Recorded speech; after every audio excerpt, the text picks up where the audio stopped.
2 वर्षांपूर्वी म्हणजेच 2024ला लोकसभेच्या निवडणुका लागल्या. अब की बार 400 पार असा नारा देत भाजपने मोठ्या बहुमताने सत्तेत येण्याचा दावा केला.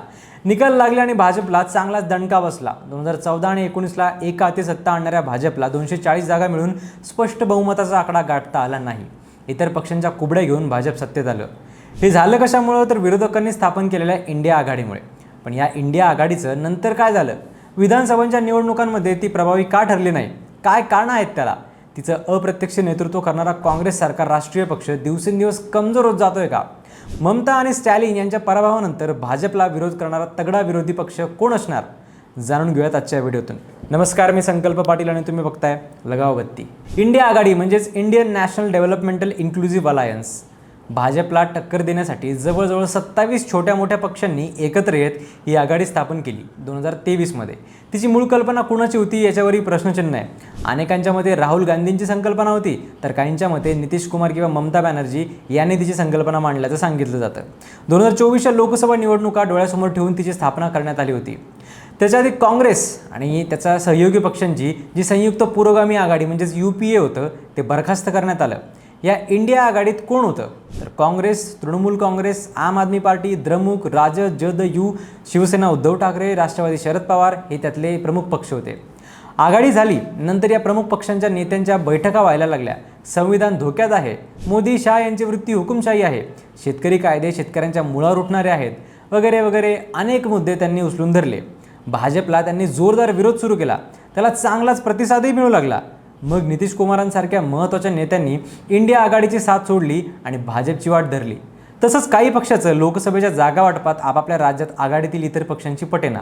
उदाहरणार्थ तृणमूल काँग्रेसनं पश्चिम बंगालमध्ये तिथल्या काँग्रेस आणि डावे पक्ष यांच्यासोबत आघाडीच्या धर्मानुसार निवडणुका लढवल्या नाहीत. पण तरीही 2024च्या लोकसभा निवडणुकीत या आघाडीने देशभरात चांगली कामगिरी केली. आघाडीला एकूण जागा मिळाल्या 234, तर भाजपला एकट्याच्या जागा होत्या 240, म्हणजे तसा फक्त 6 जागांचा फरक. इंडिया आघाडीचं हे एक प्रकारे यशच होतं. भाजपला ते घाम फोडणारं होतं. पण नंतर काय झालं? त्यानंतर झालेल्या राज्यांच्या विधानसभा निवडणुकांमध्ये इंडिया आघाडी एकसंध राहिली नाही. हरियाणामध्ये आम आदमी पार्टी आणि काँग्रेस वेगवेगळे लढले आणि त्याचा फायदा भाजपला झाला. दिल्लीतही तसंच झालं. झारखंड वगैरे इतर राज्यात तसंच झालं. बिहारमध्येही आघाडीनुसार राजद आणि काँग्रेसने सोबत लढायला पाहिजे होतं, पण तसं झालं नाही. हे दोन्ही पक्ष वेगवेगळे लढले आणि त्याचा फायदा नितीश कुमारांचा पक्ष आणि भाजपला झाला. आत्ताच्याच निवडणुकांचं उदाहरण द्यायचं झालं तर तृणमूल काँग्रेस आणि काँग्रेस हे पश्चिम बंगालमध्ये एकत्र लढले नाहीत. त्याचा अप्रत्यक्ष फायदा भाजपला झाला. केरळमध्ये काँग्रेस सत्तेत आलं ते डाव्या पक्षांचा पराभव करून, जे पक्ष हे इंडिया आघाडीचाच एक भाग होते. तामिळनाडूत काँग्रेस आणि द्रमुक एकत्र लढले खरे, मात्र निवडणुकांचा निकाल लागला आणि काँग्रेसने विजयच्या पक्षाला आपण पाठिंबा देऊ असं जाहीर केलं. तिथेही द्रमुकसारख्या इंडिया आघाडीत असणाऱ्या पक्षाचा विचार काँग्रेसने केलाच नाही.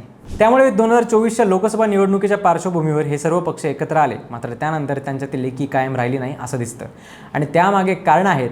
ती म्हणजे वैयक्तिक स्वार्थ, आपापसातील हेवेदावे आणि ॲटिट्यूड, आणि त्यामुळे जागा वाटपात ह्यांचं जमत नाही. भाजप विरोधी मतांचं मोठ्या प्रमाणात विभाजन होतं आणि त्याचा अप्रत्यक्ष फायदा भाजपला होतो. दुसरं कारण म्हणजे इंडिया आघाडीला नेतृत्व म्हणून एखादा चेहरा नाही. मुळात इंडिया आघाडीत काँग्रेस हा जरी राष्ट्रीय पक्ष असला तरी त्याची परिस्थिती ही पहिल्यासारखी राहिलेली नाही आहे. काँग्रेसची मागची लोकसभा आणि इतर राज्यातील विधानसभेतील कामगिरी पाहिली तर ती चिंताजनक आहे. एकेकाळी देशाची इतकी दशकं सत्ता गाजवलेला हा पक्ष आज कठीण परिस्थितीत आहे. इंडिया आघाडीतले इतर अनेक पक्ष हे तितकेच प्रभावी आहेत. त्यांच्यापैकी काही हे काँग्रेसला म्हणजेच राहुल गांधींना नेतृत्व करायला तयार नाही आहेत. मात्र पक्ष विशेषतः प्रादेशिक आहेत आणि त्यांच्या पक्षप्रमुखांचा चेहरा हा देशव्यापी नाही. हाही एक महत्त्वाचा मुद्दा आहे. ब्रँड मोदीला जर धक्का द्यायचा असेल तर त्यांचा विरोधी चेहरा तितकाच मोठा असणं महत्त्वाचं आहे. त्याचा विचार केला तर आजच्या घडीला काँग्रेस आणि राहुल गांधी हाच मुख्य विरोधी चेहरा आहे. आजच्या घडीला इंडिया आघाडीत 4 मोठे पक्ष आहेत. ते म्हणजे काँग्रेस, तृणमूल काँग्रेस, द्रमुक आणि समाजवादी पार्टी. हे ते 4 पक्ष होते ज्यांच्या संख्याबळावर मोदी आणि भाजपाच्या मनातलं डेलिमिटेशन आणि नारी शक्ती विधेयक मंजूर होऊ शकलं नाही. यातल्या ममता बॅनर्जी आणि MK स्टॅलिन यांनी आपला भाजप विरोध सुरू ठेवला होता, अगदी आक्रमकपणे आणि सातत्याने. पण आता दोन्ही नेते आपापल्या राज्यात पराभूत झाल्यामुळे तो इंडिया आघाडीला एक प्रकारे धक्काच आहे. अखिलेश यादव यांचा समाजवादी पक्ष उत्तर प्रदेशमध्ये महत्त्वाचा पक्ष आहे. त्याने भारतात सर्वाधिक जागा असलेल्या UP सारख्या राज्यात भाजपला टक्कर देत आपले जास्तीत जास्त खासदार निवडून आणले होते आणि भाजप बहुमताचा आकडा गाठू शकलं नव्हतं. पुढच्या वर्षी होणाऱ्या उत्तर प्रदेशच्या विधानसभेच्या निवडणुकीत इंडिया आघाडीतील समाजवादी पक्ष आणि काँग्रेस सोबत लढतील का? हाही एक प्रश्नच आहे.